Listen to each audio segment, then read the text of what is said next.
नमस्कार शेतकरी मित्रांनो, शेतकरी दादा यूट्यूब चॅनेलमध्ये आपले सर्वांचे पुन्हा एकदा स्वागत आहे।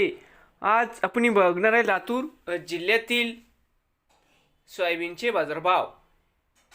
एडीएम लातूर प्लॉट येथील आजचे सोयाबीन बाजारभाव म्हणजे दिनांक 30 जानेवारी 2026। सर्व शेतकऱ्यांनी हा व्हिडिओ संपूर्णपणे बघा, कुठे स्किप करता। सोयाबीन दरामध्ये आज पुन्हा होत आहे चांगली वाढ।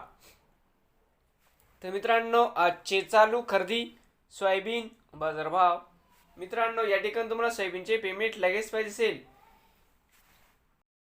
एडीएम लातूर प्लॉट या ठिकाणी आज सोयाबीनला 5800 रुपये क्विंटल या ठिकाणी आज लातूरमध्ये सोयाबीनला बाजारभाव मिळत आहे। नवीन आले असाल तर शेतकरी दादा यूट्यूब चॅनेलला